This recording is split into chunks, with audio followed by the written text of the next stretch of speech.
Hello and welcome to your P2P Live. I am Hannah Slee, your host for today. How crucial is a portfolio in landing your next job? This week we are joined by Maddie Lang, Senior Consultant here at People to People UK, and we're going to discuss the importance of securing a new role by structuring your portfolio in the best way for job applications, how to showcase your best work effectively, tips and tricks, and the common mistakes that could be holding your portfolio back. Also on today's shows, are job seekers being honest during their search? We'll explore our latest job opportunities across the UK and tell you how you can take the next step in your career. And lastly, we'll reveal our new social media insights. So let's kick off straight away. Are you making common mistakes that could be holding your portfolio back?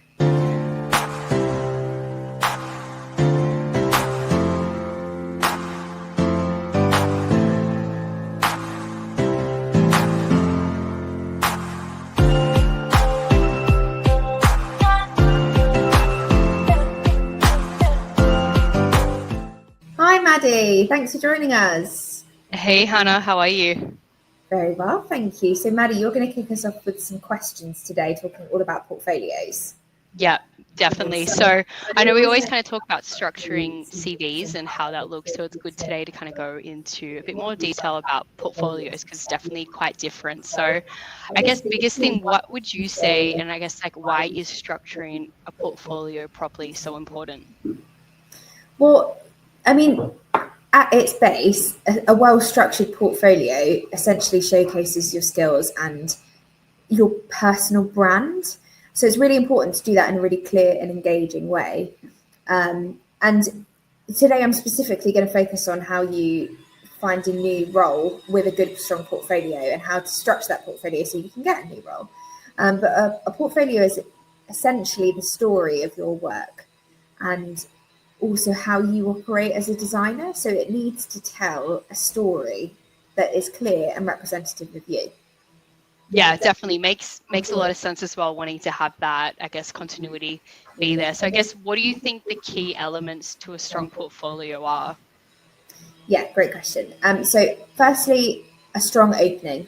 Who you are and what you do, lay that out really clearly so that someone looking at it straight away has a really great first impression. It should also show a snapshot of your best work, so showcasing your top projects, not absolutely everything. Portfolio should be like 7 to maybe 15 pages maximum, but you don't want to put every single project in there. You want to show just a few of your best ones. And on that, you do not want to include just finished photos. It should show a clear brief, how you kind of approach that brief, what your first ideas were, maybe ideas that went wrong and what you pivoted from, and the final product through sketches and design as well, not just here's a photo of what I've done, because we see that a lot and it's a common mistake. People don't really actually want to see the end. They want to see how you got from A to B. Yeah, definitely. Seeing that entire process is key, and that's where we know we've seen a good portfolio as well. So I guess, how should someone decide what projects they include in their portfolio? Well, first it's personal preference, but it's definitely quality over quantity. So you want to be picking projects that align with your career goals. So if you're going for a role that has a specific project style or is for a specific project, include previous work that you've done that relates most relevantly to that is. Although your best project might be, if you're an interior designer looking for or applying for a role as a hospitality designer, you might have done loads of really amazing office projects before, but they're not relevant for this role necessarily. So include one maybe at the back, but you want to show all of your hospitality roles that you've done up until that point to demonstrate your best skills. Yeah, amazing. And I guess, what would you say some of the, mistakes are that you see, or common, pitfalls that people should avoid? So I think some big ones are overloading too many projects. As I mentioned, it's just overwhelming and there's too much and people will switch off. A lack of context, so showing just images or links without explaining what you did or what your part on that project was. If the portfolio itself is really poorly designed or navigated so that the pages are kind of here and there and there's no real structure or continuity for all of the pages. And the main one is not updating it enough. So your portfolio needs to be a really current, up-to-date, fresh look on your work, not projects from maybe 5-6 years ago. So if you've been in a role for 5 or 6 years, you have to keep that up to date as you go. You don't want to get to the point where you're thinking, I want to move on now. Your portfolio should be updated all the time, even if you're not looking for work, because it's quite hard to get projects from a while back if you haven't been doing that as you go along. Yeah, definitely. And would there be, I guess, any kind of final advice you'd recommend on someone that is looking to refine their portfolio? Maybe some kind of feedback you'd have or any kind of insight that you could share? Sure. So firstly, I'm always happy to help. So you can find me on LinkedIn, connect with me, and I'm always happy to go through portfolios. But it's also really important that you seek that as well, maybe from peers or mentors or colleagues, friends. Someone who knows the industry well is probably be my advice. Obviously, you want to be careful if you're looking for a new role. So as I said, I'm always here to have a look at, but I'll leave you on the note that a portfolio is a living document. So it should always be evolving as your skills are evolving as well. Yeah, definitely some great advice. Thank you for having me join you. Thanks, Maddie. Take care.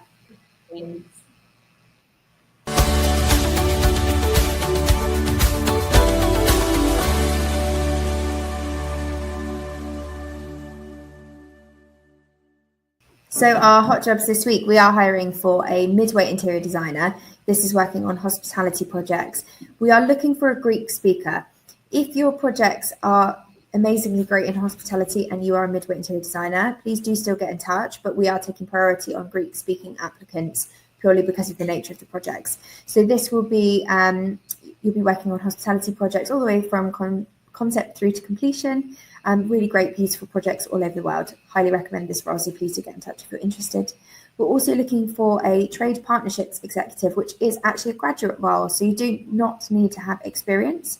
You'll be at the heart of the sales team, learning ropes and making an impact from day one. That's within the interior design industry, but within the sales side. So please do get in touch. My details are on screen if you are interested.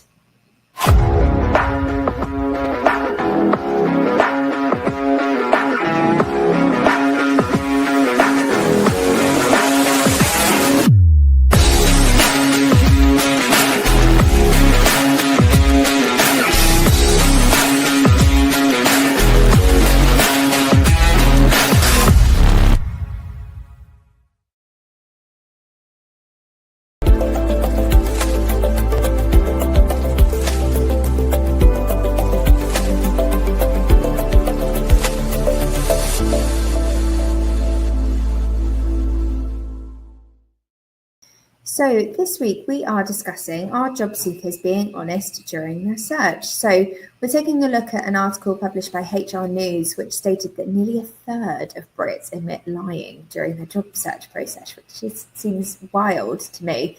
But a recent survey by Tapped found that the most common lies include reasons for leaving a job, salary history, and even employment dates. Younger professionals, especially those between age 25 and 34, are the biggest culprits, because they're eager to secure opportunities, most likely.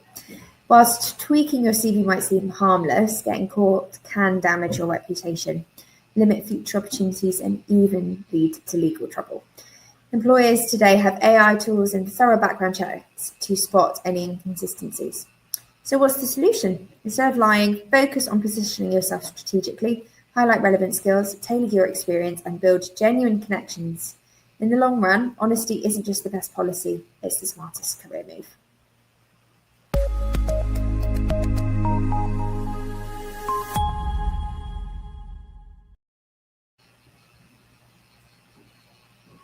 So last week we asked, should a portfolio be regularly updated or only when job hunting?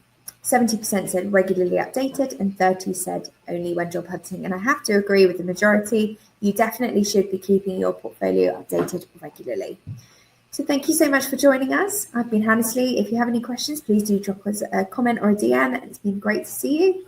See you next week.